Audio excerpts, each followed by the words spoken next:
Здравейте! Аз съм Габа. Аз съм Сашо. И вие сте с Букадор. Днес най-накрая ще разпаковаме нещо, което го чакаме от една седмица, а именно книгите от разпродажбата на Сиела.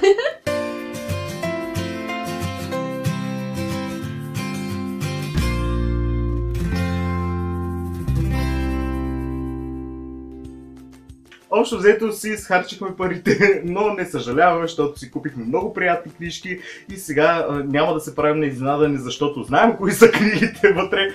Все пак дадахме толкова много пари, но си струва така, че сега започваме да разпаковаме. Всъщност не знаем, може някой изненада да са им приготвили Сиела и да са ни пратили, по-скоро да не са ни пратили. Този път ножицата е в Габриела. Много искам да похваля Спиди, Варна. Не офиса, с който работим по принцип, ами в офис Младост, понеже са страхотни, толкова бързо действат тези хора. Половин час чакахме на опашка, не намериха. Казваме им, имаме кашон с 13 книги и те търсят пликчета.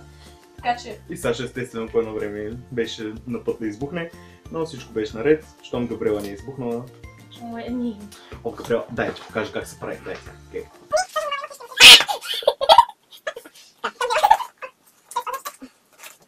Аз имам опит с отваряне, така че, момент, и сега го срязам. Добре, значи, чакай, сега ще го направя. Абе как книгите?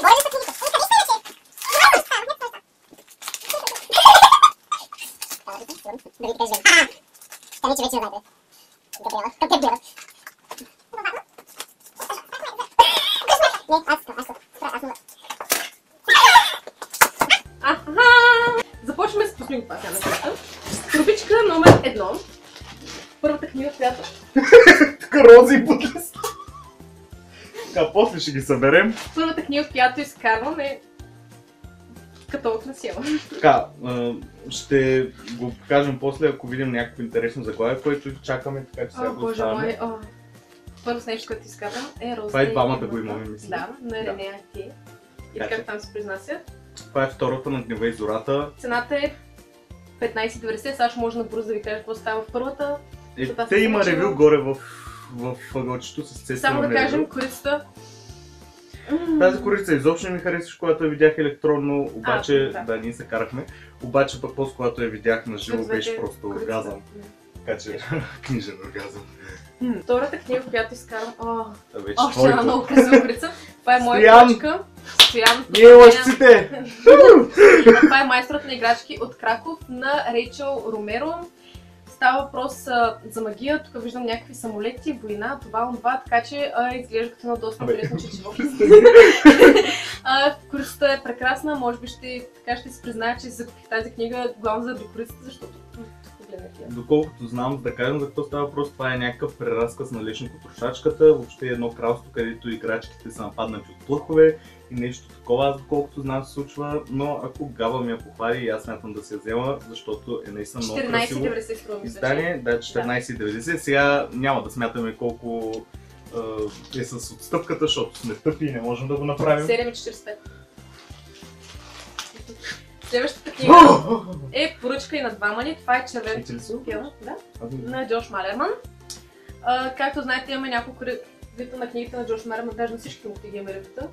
Аз не съм чел къщата. Да, но автора е много добър, ние го харесваме. Ти продължаваш да му удреш тази добре, сори, само така краищата на историите му не са ни от най-любимите. Така че ще видим дали тук нещата ще стоят по-добре. Надяваме се. Става въпрос за музика, трилър. Нали? Да, трилър, така че ще видим. Хорър. Хорър ли? Да, общо взето става въпрос за пустиня, където се чува някакъв звук и някакви хора се чуят откъде идва този звук и съответно нещо ще ги нападне, сигурно ще ги разпърчадоса, ще има кръв черва. И последното нещо в тази труба е... Червената бяла. Уау, прати ли са ни две? Не. И така, следващата търбичка моята. Почваме с Човекът сянка на Колди Макфейдън. Това е поръчка на Сашо. Тази книга, да, си я поръчах първо заради брилянтната корица на Живко Петров и смятам, че това въобще и втората книга, корицата може да я видите някъде по нас. Това са едни от най-добрите корици на Живко Петров, защото са просто брилянтни и нямам търпение, защото разбрах, че става въпрос за някакъв много психясал човек, който ходи и трепи хората. Мен, между другото, сюжета ме грабна, не се я поръчах, защото казах си да прекалявам, така че ако на Сашо му хареса, ще я прочита, защото пък втората книга Сюжет на втората книга ме грабна много повече. Мисля, че там тук цяло няма значение как ги четете, ако не се лъжа. Мисля, че просто са отделни случаи. Но довърши се. Да, но просто и двете корици, както сега ще казвам, много хубави. Мисля, че втората ставаше просто убийство на дете. Не. Има някакво дете, което постоянно повтаря, че един мъж ходи и избива всички около него, приятелите му, семейството му. Така че някакъв психотрилър и ще видим дали ще се крие под някоя завивка, вечер няма да мога да спъш, са на свещи, на лампи. Като се замисля, спъването на свещи е доста по-крипи, но това е друга тема, така че човекът сянка е следващата ми покупка. Сега продължаваме с следващата... Викам, такава корица не сме поръчвали. Това е Тайната на Руми от брат Гуч. Честно казано, не знам за какво става въпрос с тая книга, просто има Руми и ако знаете, ако случайно не знаете по-скоро, освен това, става въпрос, че аз съм изключителен фен на източната поезия, на Руми, на Шамсо Тебриз и много обичам, така че това нещо предстои да бъде интересно, има си книгоразделител. Корицата ми е грозна, тя е на Дамян Дамянов. Не е според мен нищо особено, пък и този розовия цвят, както и да е, но става въпрос, че се надявам книгата да ми хареса, пък между другото очаквам да е по-голяма, но пък ще видим как се чете. Ами не знам, ще видим тая книга, но съм с доста големи очаквания, понеже има Руми, поезия най-вероятно и ще ми бъде много интересно да я прочета. Това е на Габа, Клеер Макинтош, виждам те. Тук става въпрос за една жена, която аз не знам за какво става въпрос. Значи, общо взето, я ми разкажи. За една жена, която усеща...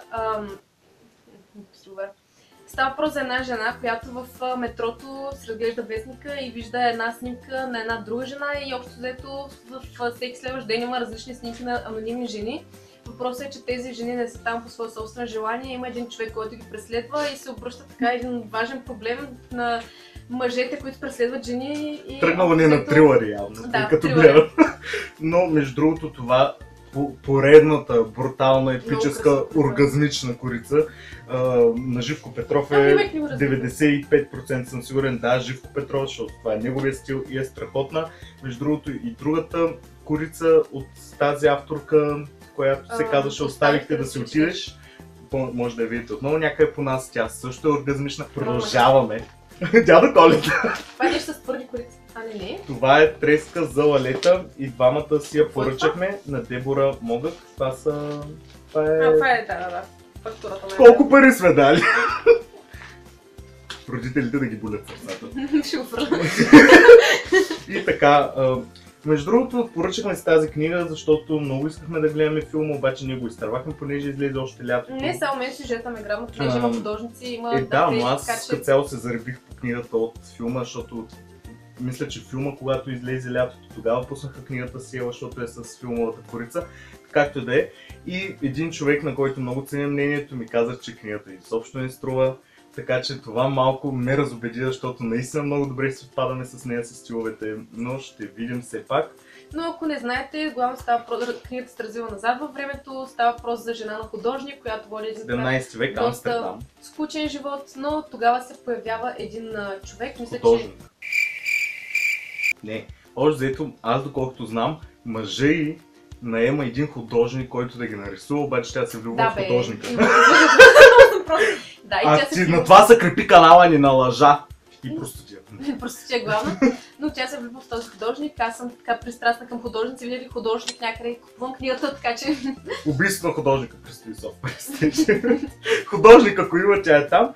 Общо взето, не знам, мисля, че ще ми допадне, обаче пък ми казаха, че е много зле написана. Които са така, които се развиват в миналото, 17 век е интересен век. Това е Повелителя на мухите. Повелителя на мухите от Уилям Голдинг.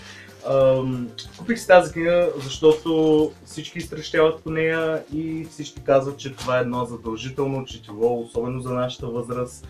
И човек, който трябва да я прочете, книгата не е голяма, класика е, колекционерско издание. Това е една от малкото корици, които харесваме на Дамян Дамянов. В смисъл, тя не я харесва, но пък аз смятам, че идеята е готина. Така че изданието ми харесва с твърди корици, на цена 16 лева е. Това е втория превод, мисля, на български. Става въпрос за едни деца, които кораба им корабокрушира, ако не се лъжа, остават на един остров и всъщност почват да правят всякакви простоти с местните хора и въобще на този остров издивяват. И общо взето тази книга, доколкото знам, трябва да ни покаже колко са отвратителни хората. Не знам, че...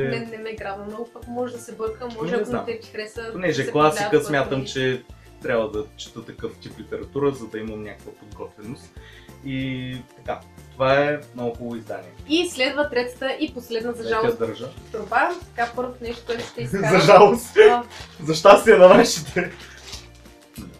Това е Музата с прекрасна корица. Следващата книга е Музата от Джеси Бъртън. Корицата е на Дамян Дамянов. Тази корица на мен лично много ми харесва цветово и като идея ми харесва. Отново се развива назад в времето 1967 година. Отново има така една картина, около която се върчи мистерия. Така че аз прочетах картина и се взех книгата, защото не се хареса. Да.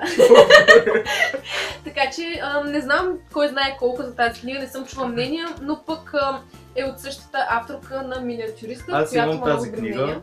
Ами аз я почнах, обаче нещо не се получи, смисъл не съм бил просто на такава вълна, обаче пък чувам мнения, които са доста така различни, някои изобщо не могат да го четат този Миниатюрист, някои пък го почитат, изобщо не знам. Тази специално не мисля, че съм на вълна да я чета, но пък Миниатюриста имам и един ден мога да я подхвана, тя е доста по-дебела от нея между другото. Единственото нещо, което знам за тази книга е, гледах едно английско ревю и там я сравних с Миниатюриста и момичето беше много така запалено по Миниатюриста и каза, че тази книга ще се хареса на по-голяма аудитория, защото не е толкова историческа. Да, и конкретна към самата аудитория.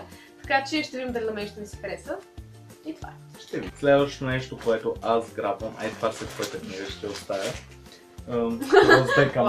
Те ще се повтарят вече. И то вече някакво се повтаря. Как да не има 4. Така. Детски... С това вече ако ме тупнеш, съм там. Това са детските и домашни приказки от братя Грим, оригиналните приказки на братя Грим. Около тази книга имаше доста скандали с превода, с цялата тази история, но пък корицата е прекрасна. Тази книга лично не е за мен, тя е за сестра ми, но пък що не включва глухо. Да. И не знам още какво трябва да ви кажа. Тя си семейно издание. Да. Така че просто смятам, че е хубава книга, която е хубава да седи така на рафта и да го пък е колекционерско издание, както каза Гава по въпроса с преводите, има илюстрации, скандалите, които станаха. Аз лично имам някакво мнение по въпроса, но не се смятам за компетентен, ще да го изказвам, така че няма да го споделям. Но общо взето изданието е перфектно. Не знаем. Затвори я просто. И така, много красиво издание. Цената на книгата е 27,90, което за такова издание с първи корица, с илюстрации, с хубава хартия заслужава се според мен. Особено така на промоцията на село излиза към 14 лева. Аз забравих да си поръчам една много важна книга от промоцията на село, обаче съм прост. И забравих. Това е, ето тук, да видят корицата на нашите приятели. Това е оная голяма енциклопедия по Игра на тронове, която струва 40 лева и щях се взема на 20, обаче забравих и сега не ми се плаща само заради една книга доставка, но общо взето според мен от всичките книги на Сиела и на Deja Book това е най-голямата оферта, защото тя е цветна, не знам дали сте виждали. Много хубава корица и въобще вътре е страхотна и аз като един зарибен такъв по Игра на тронове, нищо че книгите едва така мога да ги чета, между другото книгата е много хубава, аз се започнах Игра на тронове, обаче нещо, в смисъл много тежко ми дойде. Продължаваме с една огромна изненада, която не очаквахме в тази чанта. Тази чанта. И това е треска за лалета. Номер 2! И така, сега, без повече простоти. Няма къде. Не знам къде ще нареждам книгите, между другото и двата ми рафта на Сашо. Няма се обаждам. Млъкни. И така, това беше от нас, нашите родители, когато гледат това клипче, сигурно реват в момента. Мамо, тате, мама и тате на Габриела, спокойно.